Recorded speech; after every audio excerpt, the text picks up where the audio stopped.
তৃণমূলে গৃহদাহ। তৃণমূলের প্রথম কর্মসূচিতেই 46 জন বিধায়ক নেই, অনুপস্থিত। হারের পর প্রথম কর্মসূচি, আর সেখানেই কিনা গড় হাজির 46 জন বিধায়ক। বিধানসভায় আম্বেদকরের মূর্তির নিচে তৃণমূলের কর্মসূচি ছিল আজ, আর সেই কর্মসূচিতে অনুপস্থিত অর্ধেকেরও বেশি বিধায়ক।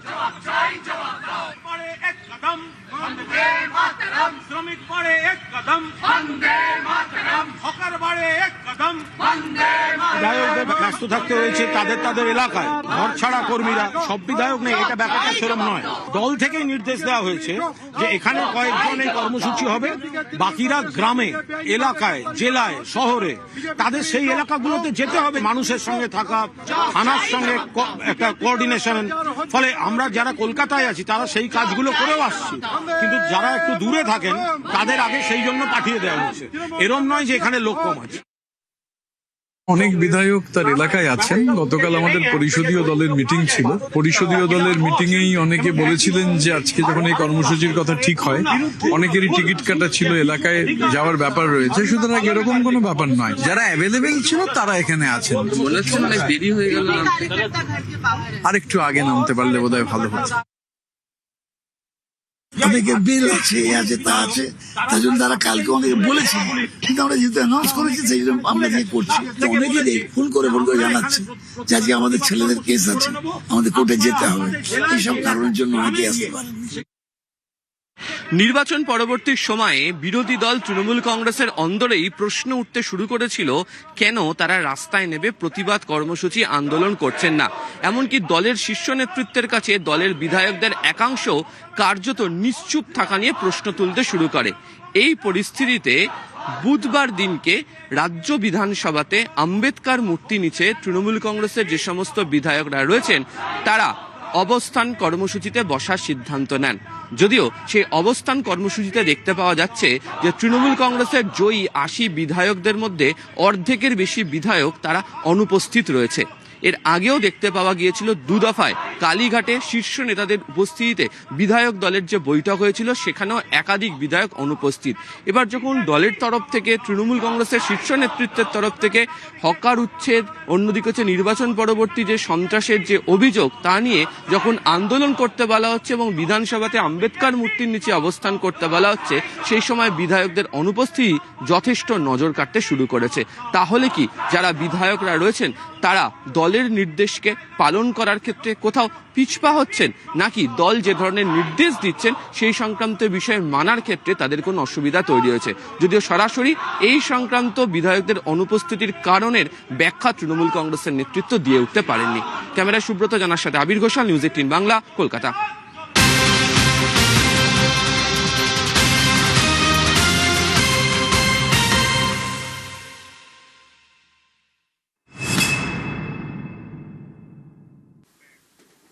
শাসক থেকে বিরোধী হয়েই তৃণমূলে দেখুন কিরকম গৃহদাহের ছবিটাই স্পষ্ট হচ্ছে।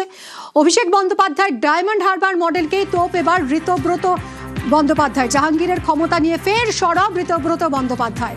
ডায়মন্ড হারবার মডেলকে কেন্দ্র শাসিত অঞ্চলের সঙ্গে তুলনা করেছেন। পুষ্পা থেকে পগার পার জাহাঙ্গীর, তার বিরুদ্ধে কেন ব্যবস্থা নয়, নাম না করে অভিষেক বন্দ্যোপাধ্যায়কে চ্যালেঞ্জ ঋতব্রত বন্দ্যোপাধ্যায়। কথা বলবো আবির আমাদের প্রতিনিধির সঙ্গে।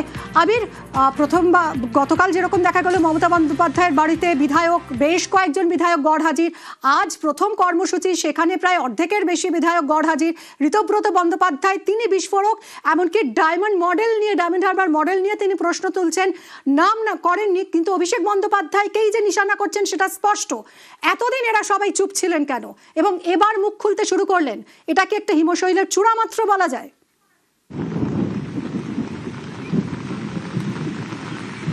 একেবারেই সেটা বলতে পারা যায়। এরা অনেকেই মুখ খোলার পরেই প্রশ্ন তো অবশ্যই আসবে যে তারা এতদিন কেন মুখ খুললেন না, বা তারা যে অভিযোগগুলো এখন যেটা করছেন সেই অভিযোগ তো বিরোধীরা করছিল গত কয়েক বছর ধরে, ফলে তখন কেন তারা দলের অন্দরে সেই প্রশ্নটা তুললেন না। যদিও সেই প্রশ্নের উত্তরে একাধিক বিধায়ক যারা প্রকাশ্যে সংবাদ মাধ্যমের ক্যামেরার সামনে এসে বলছেন বা যারা আড়ালে বলছেন তাদের বক্তব্য, এতদিন পর্যন্ত দলের মধ্যে যে পরিস্থিতির শিকার তাদেরকে হতে হতো, বিশেষ করে তারা বলছেন যে প্রত্যেক কটা কথাতে যেভাবে আইপ্যাকের মধ্যে দিয়ে যেতে হতো এবং আইপ্যাকের অপেক্ষাতেই তাদেরকে তীর্থের কাকের মতো কার্যত বসে থাকতে হতো। কখন তাদের বড় কর্তারা তাদের ফোন ধরবেন, কখন তাদের বক্তব্য গিয়ে পৌঁছবে এবং সেই বক্তব্য কখন পৌঁছে দেওয়া হবে দলের শীর্ষ নেতৃত্বের কাছে। ফলে সরাসরি প্রত্যেকের কথা বলার ক্ষমতা বা বার্তা পাঠানোর মতো সুযোগ বা সুবিধা তাদের কাছে ছিল না। কিন্তু তারা মনে করছেন যে বর্তমান পরিস্থিতিতে দাঁড়িয়ে আর মুখ বন্ধ করে রাখাটা উপায়ের মধ্যে পড়ে না। তারা মুখ বন্ধ করে থাকতে চানও না এবং তাদের বক্তব্য যে ঘটনাগুলি ঘটে চলেছে, যে সেই ঘটনাগুলি নিয়ে একজন বা দুজনের যে আচরণ, তার জন্য বাকিদেরকে কেন সমস্যার মধ্যে পড়তে হবে। যেমন জাহাঙ্গীর ইস্যু নিয়ে সে কারণেই তারা সরব হতে শুরু করেছেন। তুমি যার নাম বললে ঋতব্রত, তিনি তৃণমূল কংগ্রেসের শ্রমিক সংগঠনের নেতা ছিলেন এবং তাদের বক্তব্য যে বিভিন্ন কাজে ফলতার মতো জায়গাতে শ্রমিক সংগঠনের কাজ চালাতে গিয়েও সেখানকার যাদের সংগঠনের লোক ছিল তাদের সহযোগিতা চাইলে তারা প্রত্যেকেই জাহাঙ্গীরের ভয়ে সিঁটিয়ে থাকতেন এবং তারা বলতেন যে ওটা এমন একটি অংশ, জাহাঙ্গীরকে না ছুঁয়ে বা জাহাঙ্গীরের সঙ্গে কথা না বলে কোনো কিছু করতে পারা যাবে না।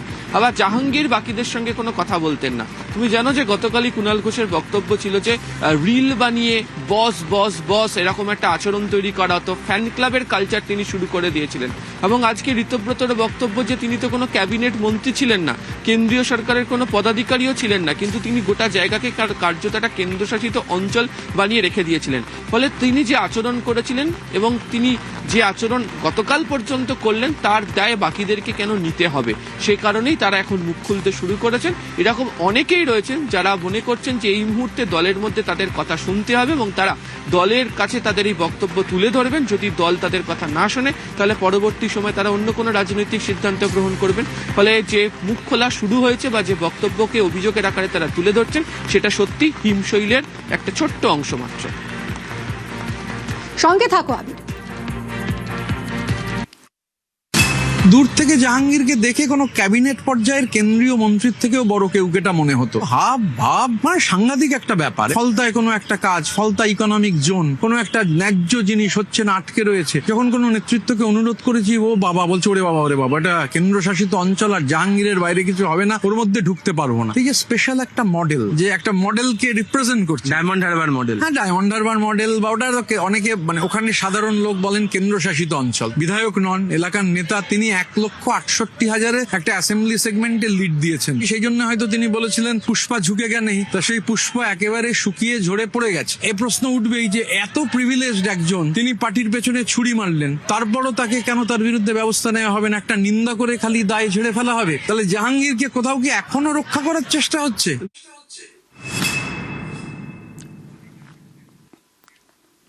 15 বছর ক্ষমতায়, 26-এর শোচনীয় পরাজয়। শাসক থেকে তৃণমূল এখন বিরোধী হতেই সংসারে অশান্তি শুরু। দলকে একজোট রাখতে গতকাল কালীঘাটে বিধায়কদের বৈঠকে ডেকেছিলেন তৃণমূল নেত্রী।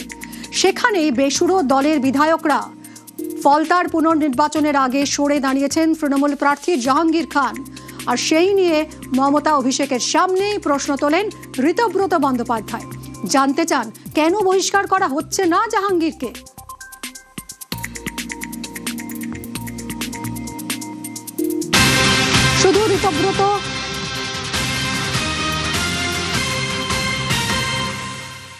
শুধু ঋতব্রত কিংবা সন্দীপন সাহাই নন, মুখ খুলেছেন বেলেঘাটার তৃণমূল বিধায়ক কুণাল ঘোষও।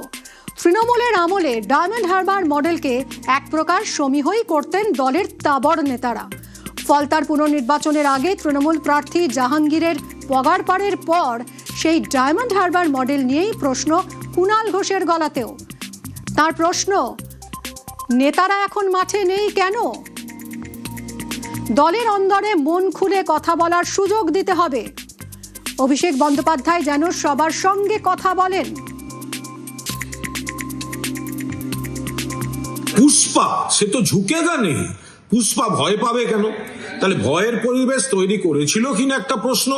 আর যদি ভয়ের পরিবেশ হয়ে থাকে তাহলে পুষ্পা কেন ভয় পেল সেটা আর একটা প্রশ্ন। তবে এটা ডায়মন্ড হারবার মডেল এরিয়ার অন্তর্গত, ফলে এখানে অভিষেক বন্দ্যোপাধ্যায়, তিনি মাননীয় সাংসদ, বিপুল ভোটে ওখানে জিতেছিলেন।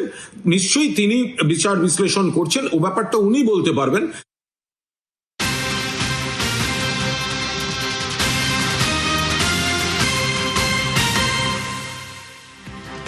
দুর্নীতি দেখেও তৃণমূলের চোখ বন্ধ ফর্মুলা। তৃণমূলে বাক স্বাধীনতা নিয়ে প্রশ্ন তুলেছেন ঋতব্রত বন্দ্যোপাধ্যায়। উলুবেড়িয়ায় আবাসে দুর্নীতির অভিযোগ তৃণমূল বিধায়কের। ভোট কুশলী সংস্থা আইপ্যাককে নিয়েও এসেছিলেন অভিষেক বন্দ্যোপাধ্যায়। দুর্নীতি নিয়ে কথা বলতে দিত না আইপ্যাক, এরকমই অভিযোগ ঋতব্রতর। কথা বলবো আবিরের সঙ্গে। আবির রয়েছে।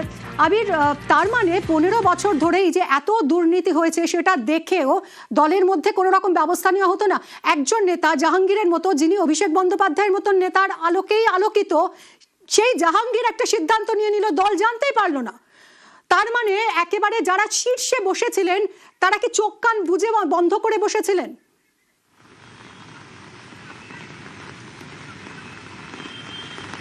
দুটো প্রসঙ্গের কথা তুমি উত্থাপিত করেছো। প্রথমত হচ্ছে যে এই যে উলুবেড়িয়ার পুরসভা এলাকার আবাসের যে প্রসঙ্গ নিয়ে আজকে ঋতব্রত সরব হয়েছেন। তুমি জানো যে আবাসে কেলেঙ্কারি নিয়ে বর্তমান শাসক দল যারা, তারা যখন বিরোধীতে ছিল বা বাকি বিরোধী রাজনৈতিক দলগুলো বারবার ধরে সরব হয়েছিল এবং একাধিকবার যখন কেন্দ্রের তরফ থেকে আবাসের দল পরিদর্শনে আসতো তখন রাজনৈতিকভাবে তৃণমূল কংগ্রেস তার সমালোচনা করত এবং তারা কেন্দ্রীয় বঞ্চনা নিয়ে সরব হতো। এখন সেই পূর্বতন শাসক দল যখনই বিরোধী দল হলো, তাদের বিধায়কদের তরফ থেকে আবাসে যে সত্যি দুর্নীতির মতো ঘটনা ঘটেছে, তারা নির্বাচনের সময় গিয়ে প্রতিদ্বন্দ্বিতা করতে নেবে যে সেটা চোখের সামনে দেখেছেন, সেই প্রসঙ্গের উত্থাপন তারা করেছেন। এবং তার বক্তব্য যে প্রথম 3 দিন তো তাকে প্রচারই করতে দেওয়া হয়নি, অসৎ নেতারা বিভিন্ন জায়গাতে ঘোরাফেরা করেছে এবং যখনই এই দুর্নীতির প্রসঙ্গের কথা দলকে অ্যাড্রেস করতে যাওয়া হয়েছে, তার বক্তব্য দল হয়তো শুনতো, কিন্তু মধ্যিখানে প্রাচীর হয়ে দাঁড়িয়েছিল হচ্ছে এই আইপ্যাকের তরফ থেকে বলা হয়েছিল কোনো কথা বলা যাবে না, তারা পরবর্তী সময় বলবেন, তারা পরবর্তী সময় দেখে নেবেন। এবং তাদের বক্তব্য পরবর্তী সময় তিনি যখন সরব হন তখন বলা একদম নিচুতলায় যাদের কথা বলছেন বলুন দুর্নীতি নিয়ে, এর উপরের কোনো স্তর সম্পর্কে দুর্নীতির কথা বলতে পারা যাবে না। আর দ্বিতীয়ত হচ্ছে বারবার যে প্রশ্নটা যে এতদিন পরে কেন সবাই মুখ খুলছেন, কেন আগে থেকে বললেন না। এদের অনেকেরই বক্তব্য যে আগে মুখ খোলার মতো পরিবেশ বা পরিস্থিতি ছিল না এবং কোনো কিছু বলতে গেলে সবাইকেই আইপ্যাক ছুঁয়েই যেতে হতো, ফলে মধ্যিখানে দাঁড়িয়ে থাকা এই সংস্থার যে ভূমিকা সেটা নিয়ে তারা প্রশ্ন তুলতে শুরু করে দিয়েছেন। ফলে এই যে দুর্নীতি হোক, তারা এই যে জাহাঙ্গীরের মতো নেতাকে নিয়ে তাদের যে সরব হওয়া হোক, তাদের যে সমালোচনা হোক, এখন পরিবেশ বা পরিস্থিতি বদল হওয়ার পর যে তারা বলার মতো জায়গাতে রয়েছেন এবং তাদের বক্তব্য তারাও মনে করছেন যে সাহস সঞ্চয় করে তাদের বলার জায়গা এই মুহূর্তে তৈরি হয়েছে, সে কারণেই তারা মুখ খুলতে শুরু করে দিয়েছেন। ধন্যবাদ আবির।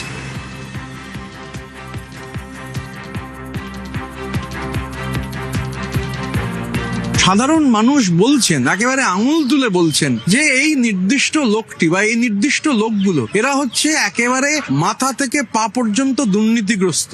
100টা ঘর, সেই 100টা ঘর উলুবেড়িয়া পৌরসভায়, তার মধ্যে 30টা ঘর হয়েছে, 70টা ঘর ভুতুরে। আমি এই কথা বলতে পারবো না পার্টিতে? তদন্তটা তো করা দরকার ছিল, আমি পার্টিকে জানাবো। পার্টি যদি এরকম দুর্নীতিগ্রস্ত যারা আছেন, মাথার উপরে বসে আছেন 2-4 জন, তাদের বিরুদ্ধে ব্যবস্থা না নেন, কতদিন অপেক্ষা করবেন? আমি দিন 15 নিশ্চিতভাবে অপেক্ষা করব। একদম তথ্য প্রমাণ রয়েছে, যে বাড়ি অ্যালটেড হয়েছে সে বাড়ি নেই। আইপ্যাকের যারা দায়িত্বে ছিলেন তারা আমায় সাজেস্ট করেছে এই 2 জন দুর্নীতিগ্রস্ত সম্পর্কে আপনি সরব হন, কিন্তু তার ওপরে যে দুর্নীতিগ্রস্ত আছে তার নাম বলবেন না। তাহলে কি দুর্নীতিগ্রস্তদের আড়াল করার একটা মেকানিজম? আমি এই ব্যাগেজ নেব না, আমি এই দায়িত্ব কোনোটাই নেব না। তৃণমূলে গৃহদাহ, হারের পর এখন মুখ খুলছেন তৃণমূল বিধায়করা। দলে খোলা মনে কথা বলার পরিবেশ চান সন্দীপন ঋতব্রতরা। দলের মধ্যে একটা পরিবেশ তৈরি হতে হবে যেখানে সবাই খোলা মনে কথা বলতে পারবে, কারণ অ্যানালিসিস করা খুব দরকার। আমরা যদি অ্যানালাইজ প্রপারলি না করতে পারি যে কি কারণে মানুষ আমাদের থেকে দূরে সরে গেল, তাহলে আগামী দিন আরো বিপদের সম্মুখীন হতে হবে। আইপ্যাক আমাদের সাথে কাজ করে আমরা তো কাঙ্ক্ষিত ফলাফল পাইনি। বুঝতে হবে যে একটা পার্টিকুলার মডেলে আমরা কাজ করার চেষ্টা করেছি, সেটা আমাদের সফলতা দেয়নি। যখন দেয়নি তখন মডেল চেঞ্জ করে আমাদের আবার মানুষের কাছে পৌঁছতে হবে। নির্বাচিত বিধায়ক, আমার মনে হয় তাদেরও সবার বক্তব্য, যারা জিতে এসেছেন তাদেরও তো, আমাদেরও প্রত্যেকেরও তো একটা অভিজ্ঞতা হয়েছে ভোটে লড়তে গিয়ে। শুধু আমার অভিজ্ঞতা নয়, যারা জিতেছেন, যারা হেরেছেন, প্রত্যেকের ইন্ডিভিজুয়াল অভিজ্ঞতাটা পার্টির শোনা উচিত। সেটা গণতন্ত্রের পক্ষে, পার্টির পক্ষে, পার্টির আভ্যন্তরীণ গণতন্ত্রের পক্ষে সেটা জরুরি।